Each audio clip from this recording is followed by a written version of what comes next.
Paano nga ba mag-transfer ng pera mula sa GCash wallet papuntang Security Bank? So sa video na to, yan yung pag-uusapan natin. Pero syempre, kung bago ka pa lang sa channel natin at gusto mo ng mga topics patungkol sa freeload, make money online, or mga tutorials, make it sure na mag-like, subscribe, at mag-comment down below.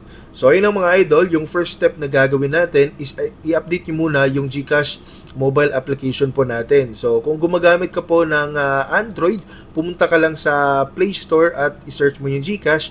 At kapag iPhone user ka naman, dun ka sa Apple Store. So ang reason kung bakit kailangan nating i-update yung ating GCash mobile application from time to time ay para maiwasan po natin ang pagkakaroon ng errors or mga glitch, lalo na nagtatransact po tayo ng totoong pera. So kapag updated na po yung ating GCash mobile application, punta lang po tayo dito sa transfer.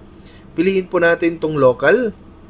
Then dito sa baba, meron tayong makikitang Security Bank Corporation. Pwede din po natin gamitin tong search engine para tama talaga at walang duplicate. Kasi kagaya ng BDO na dalawa po, BDO Unibank, tapos yung isa, di ba? Dalawa sila.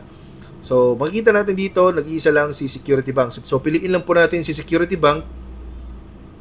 At dito, kailangan tayong mag-fill up ng amount, ng account name at account number. So mag-sample tayo mga idol, no? Magta-transfer tayo ng 1,000. Yung account name is TuruPH. Yung account number is 1, 2, 3, 4, 5, 6, 7, 8, 9, 10, 11, 12. Ayan. So, example lang to mga idol. Then dito naman sa send receipt, kailangan mo mag-enter ng email. So, optional po yung nakikita natin, pero gawin na lang po nating mandatory kasi after ng transaction natin, magpapatala sila ng copy ng transaction natin. Para just in case hindi po siya pumasok sa Security Bank, no? Pwede po natin siyang i-report sa Security Bank mismo or sa GCash customer support. So maglagay po tayo ng email dito, no?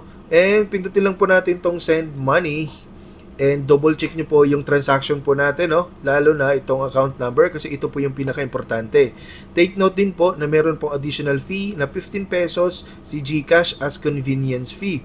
And ito may disclaimer, confirmed transactions will not be refunded. Kaya make it sure na tama po talaga yung account number. Pwede din po kayong gumamit ng QR code, no, para magpadala ng GCash para eksakto talaga at walang error. So kapag okay na, pindutin lang po natin tong I confirm that the details are correct at pindutin natin tong pay 1,015 pesos. So powered po siya ng InstaPay. After po ng 5 seconds, automatic po magre-reflect na po agad dito sa account number na nilagay natin yung pinadala natin.